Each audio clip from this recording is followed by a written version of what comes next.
Hi, everybody. My name is Madison Toughill, and I chose to do my Think Aloud assignment on Running into an Old Friend by Beth T. Lewis. Here's just a picture of the article, Running into an Old Friend, and this is the article that I chose to read.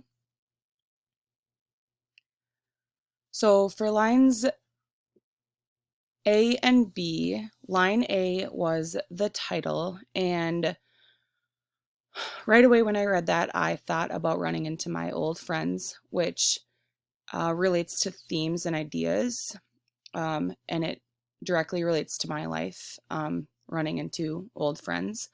And then I was also wondering where the story takes place. So I was making predictions. Maybe it was in a mall or a park or a restaurant. And then for line B, I thought actually completely wrong when I did this, but I thought that since she's a woman, she would do more talking with her old friend, which relates to content. And women sometimes tend to talk more. So I was thinking that the article was going to be just a bunch of narratives about two old friends running into each other and kind of capturing their lives that they have been living without the other. In lines 1 through 3, I used thinking critically,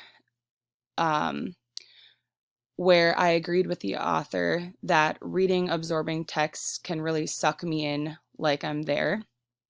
And then when she mentioned books, I was wondering if maybe instead of another woman or another person, if the book was the old friend. So I was searching for and using information.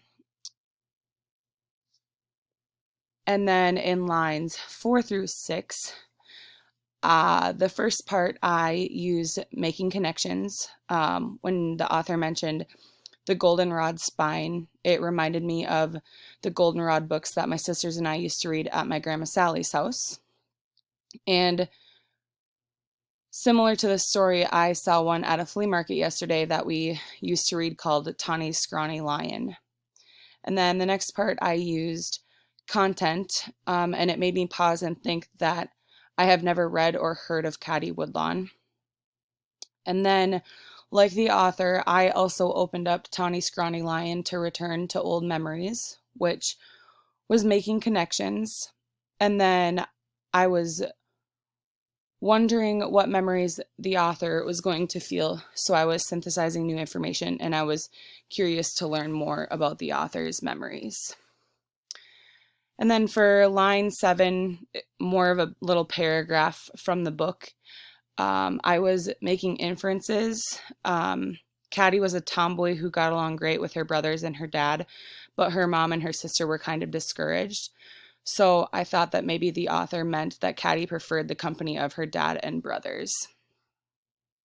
And then for lines 8 through 10, I used language and literacy features. For the first part, I was picturing the black and white illustration of Caddy and her brothers by the river with their clothes carried on their heads. And then I also pictured the flocks of birds flying overhead, occasionally blocking the sun. And they were descriptive, and I was able to picture in my mind, and that's why they are included in the language and literacy features. And then I also was making connections because I was just wondering if the author was from Wisconsin, which is my neighbor state because I live in Minnesota. Lines 11 through 13, the first part, I used themes and ideas and I related being a tomboy myself when I lived outside on 10 acres, which directly relates to my life. And then I also was wondering what a sampler was, and I wanted to look it up. So that was using the content, and it made me question something. And then for the next part is probably my favorite part of this assignment. I analyzed the text and was thinking critically because I feel as though the author was trying to portray Caddy as a metaphor. a metaphor for her past memories and past memories that are about to resurface. And I noticed that the text is arranged as a metaphor, thinking about the next text.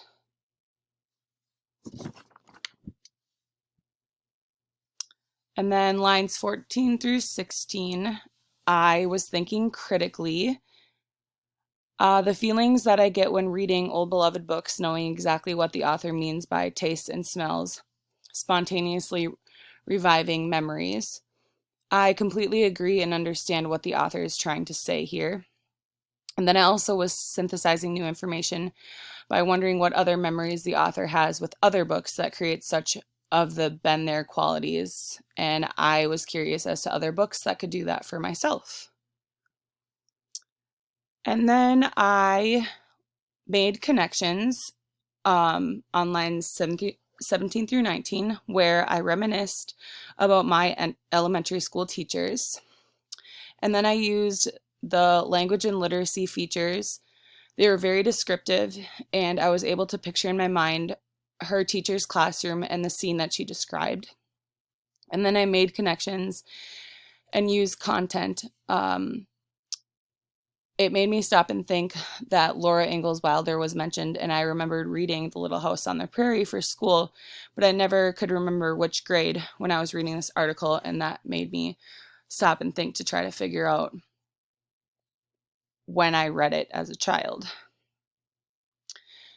And then moving on to lines 20 to 23, I made connections because Caddy is short for Caroline, which we just learned. And then my name is Madison, and Maddie is my nickname, spelled Maddie, just like Caddy is spelled instead with a C.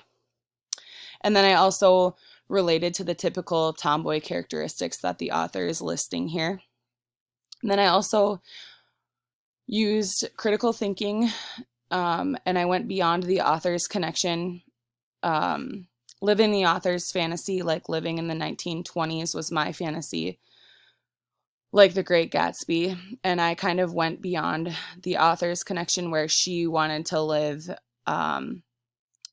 in the horse-drawn carriage and schoolhouse age, where I wanted to live in the 1920s, kind of in the roaring 20s, kind of like The Great Gatsby. And then lines 24 through 26, I used themes and ideas. Mrs. Zern played to the students' interests, which is what I want to do as a teacher, which directly relates to me and my future intentions. I always want to make sure that I play to my students' interests so I can keep them engaged and keep their learning fun. And then moving on, I used connections in lines 28 through 32 when I remembered doing silent reading during my elementary days and wishing that I fell more in love with reading like the author did, because I actually didn't really fall in love with reading until I actually went to college. And then I also used synthesizing new information, and I was wondering what else Mrs. Zern did to keep the students so interested in reading. And it made me think about what I could do to keep my students interested in reading. And then last but not least, lines 34 through 37, I used thinking critically and connections. And I pulled a quote from this little portion of the article that says, "It matters little what the interest is, as long as it is nurtured and given a chance to experience." Which in my mind just means that there is always endless possibilities. No matter how small the interest or what it is, it can always be nurtured and can grow into something amazing. And then the other quote was, "When children read something that builds on the foundations of their own lives, the memories created are just as powerful as those of actual adventures," which was making connections for me. And then also it kind of tied the entire piece together, that when you read something so important to you and so impactful on your life, that when you come across it again later in life, just it just brings back all of those memories of being young and experiencing the reading and everything that the book taught you and you learned from the experience. And then here are my references that I used. I had a little trouble trying to name what was going on in my head, so I had to find another article about different reading behaviors, and I'm not really sure if I even labeled them correctly with kind of what was going on in my head, but it is what it is. So yeah, I hope you enjoyed this. This was my Think Aloud, and this is kind of how my brain works. Thank you.